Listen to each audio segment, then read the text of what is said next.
One of my first memories in life was climbing up. There was an apple tree right back here. Backyard looks a lot different these days. And this fence wasn't here back in the old days. We didn't have this fence. Just go down there. Memories. Crazy. Who the hell's Vegas mad?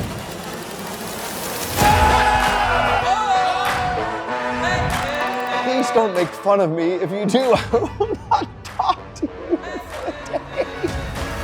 And then there's EJ. What the hell do you have to say for yourself over there? What's happening? It's like my dad's handwriting. You know, you never know when's the last time you're gonna see somebody. I'm devoid of emotion. But it's so funny how people say, oh, it's fake, it's rigged. If you have money in your bank account and you're risking it gambling, that is real gambling. Here we go. No TSA all the way. You know, this is all so fun, like anyone cares about my life, you know what I mean? And when you die, what's left behind?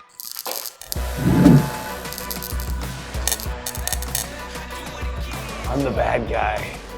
Hey! Oh, shucks. I like Baccarat. Is it humble to call yourself humble? Idiot. I don't like to read things that reflect poorly on me. Everybody can! Careful, you might draw some attention to us. Now what? We're just gonna pretend like we're a big happy family and do morning activities? Yeah. All right, now usually we go play ring toss. I don't remember any of this. I mean, you look how little I am in this picture right here. I have no recall of that. My dad looks like he could have used some sun. Good look for my mom right there.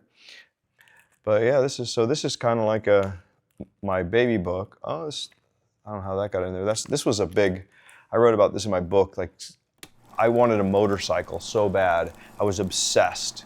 And my mom was, you know, you'll never get one, you'll break your neck, you're not getting one. And I just wore her down, kind of like I do with my wife on things, you know. And eventually, that was the day I got that motorcycle. That was like such a victory. Our early years. Annie being born, look at that. Me, I guess in scrubs, calling my parents and saying, hey, you're grandparents. There's me, really. Look at that. It's cool to keep these memories. Look how cute EJ was, and Annie. But EJ was an adorable little child. Annie was a better looking little baby. Look how cute she is here. Yeah, that's a great picture of the kids right there. You know, fishing was a big part. I mean, my dad was a fisherman. I mean, that was his deal. My dad grew up in a really small town, very poor. He had 8 brothers and sisters. It was not a good environment, and got in a lot of fights, and it was tough, and it was, you know, there was no money, and it was like literally hunting animals for food. And as soon as he was old enough, he went and he started being a fishing guide up in northern Minnesota and in Canada. And there was this one guy, very charismatic guy. His name was Ford Stewart. They became, you know, very, very close.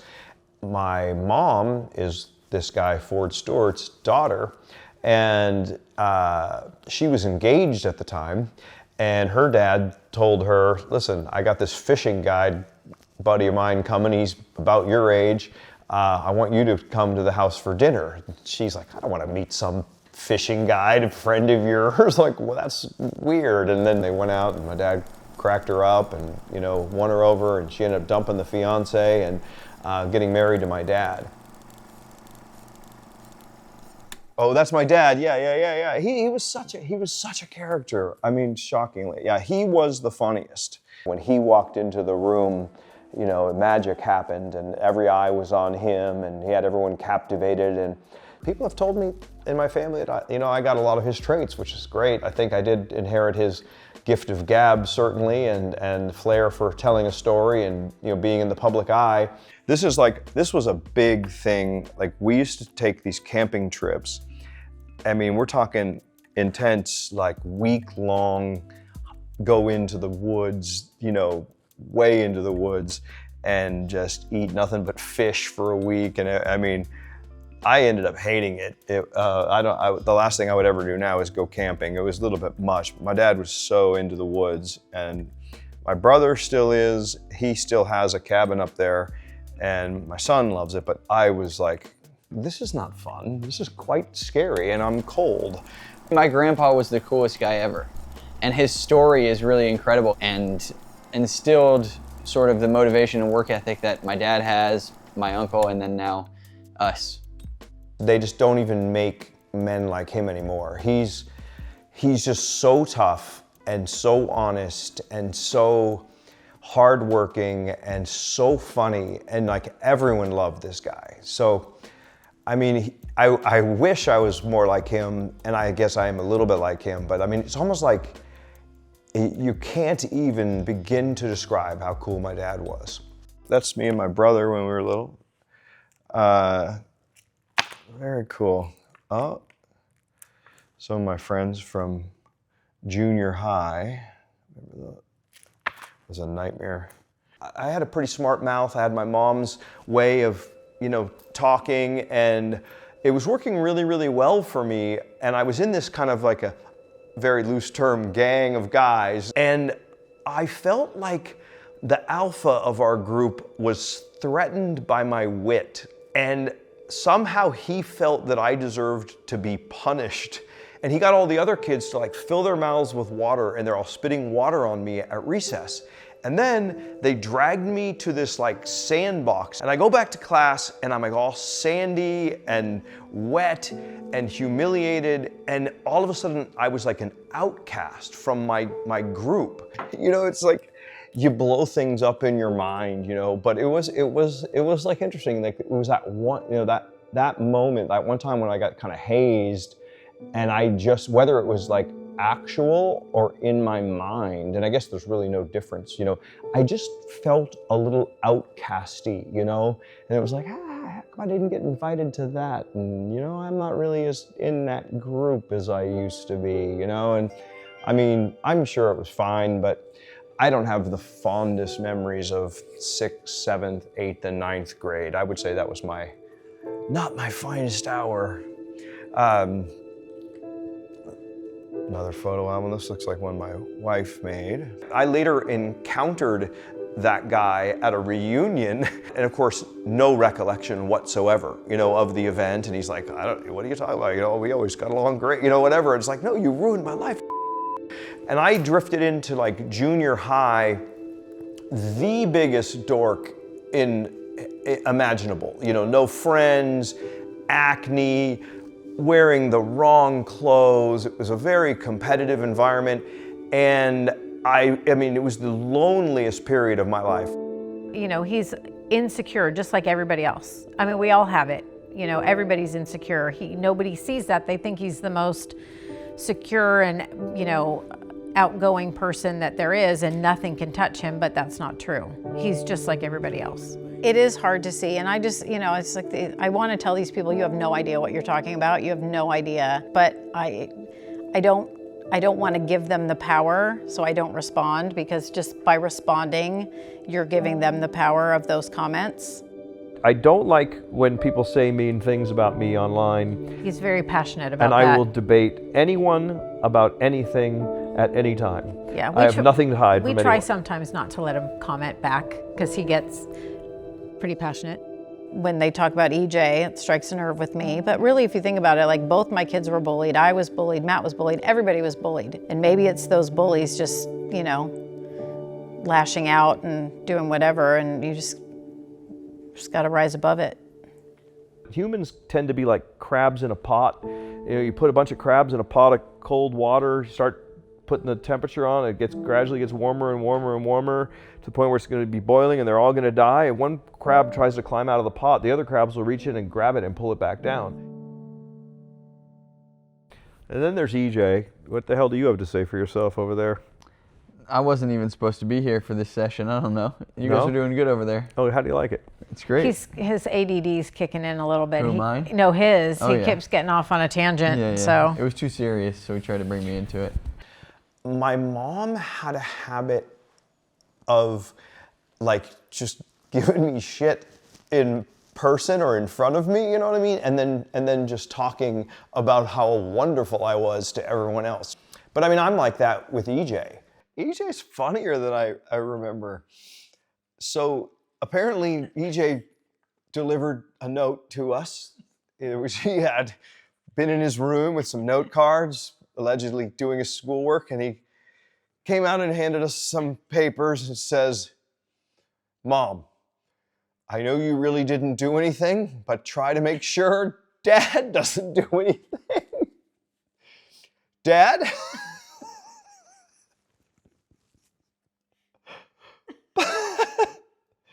Please don't make fun of me. If you do, I will not talk to you for a day. From EJ. Well, I mean, EJ's similar to my dad in that he's just, you know, bordering on perfect. I mean, he's everything that is good in this world, you know, like, I mean, not just like my dad, like just honest, hardworking, loving, caring, wonderful person, you know, like, I mean, he's just a lot like my dad, and he loves fishing like my dad, and he's just, you know, just a good person. And I would never have dreamed of not naming my kid after anyone but my dad. So has Kace just kind of been that constant Yep. level of stability for you? Yeah, it's like her, you know, stability curve is like this, and mine is like this. How did you meet? I don't know. Do you want to tell this story this time? He dated my roommate first. She was smoking hot. I mean, smoking hot. That's And my I recollection. was a little on the chubby side. You were. I yeah, was. Indeed. You know, that pizza.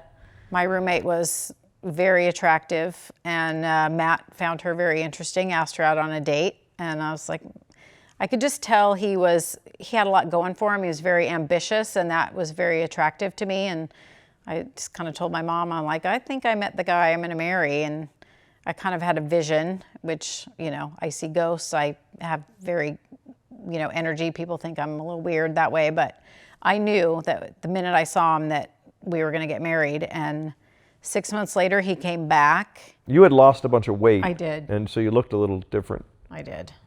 And we kind of hung out, and then we've been together ever since, you know.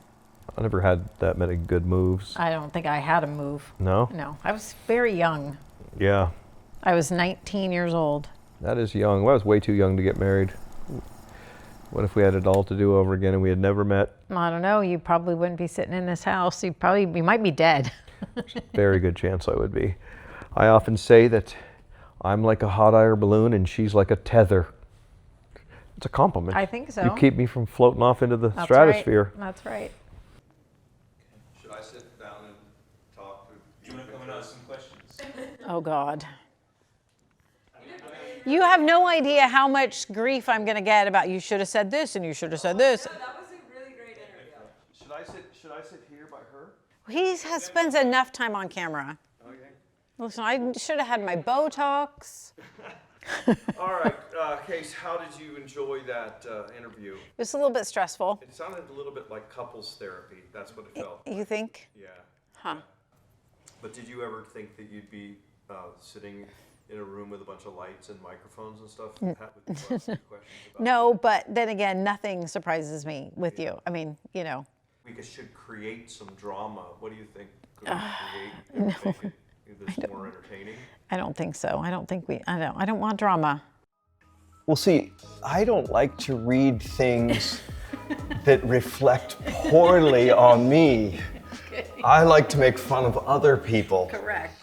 Police Department, East Bay Regional Park District, Castro Valley, California. Crime.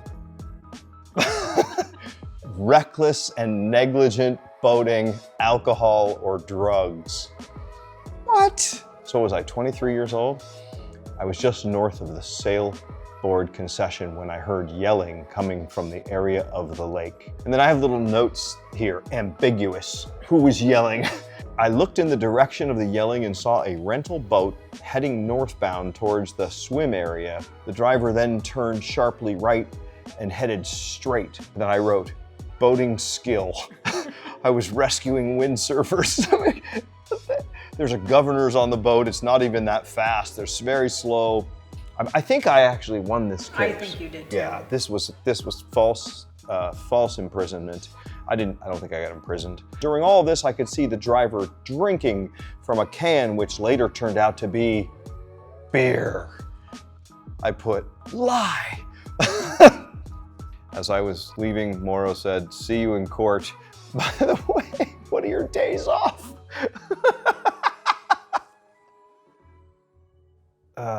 Don't get rid of stuff. Yeah, you should definitely hold on to your memories. Keep all your memories. I know I could just read these forever. That's like my dad's handwriting. You know, you never know when's the last time you're going to see somebody. This was something that, you know, especially as my mom got older after my dad died, you know, I had her move to Vegas and she lived right up the street here. And I would go to her house. And one thing I can just say to people is if you have older parents, even if they drive you crazy sometimes, you're gonna regret, because we all have an hourglass called life, and it runs out just like when you can't think of a word. And so yeah, we would play Scrabble. This is the old Scrabble board. So my mom and I would just sit and play Scrabble, and you know, God, I'd love to play Scrabble with her again.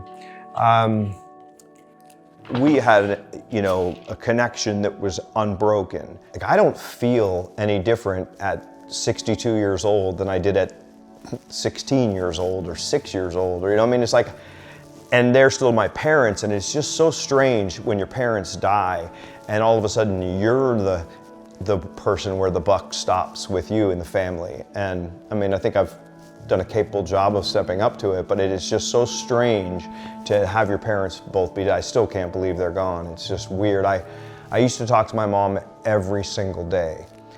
And you know, a lot of times I'll be driving home thinking like, oh, you know, I'm gonna call my mom, and it's like you go to pick up the phone, they're not there. It's just, it's the worst. I miss them.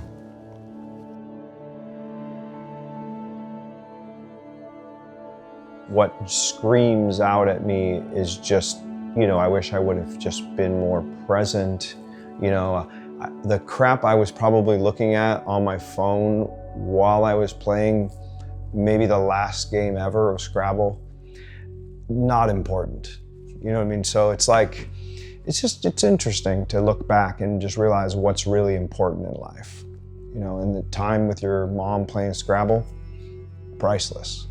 Some text about a meeting or some baloney that, you know, you're worried about, or somebody that needs you to make a phone call or do this, that, you know, that can wait, because I don't even remember what business I was in or what I was doing at the time, but I just know that it's not as important because time runs out.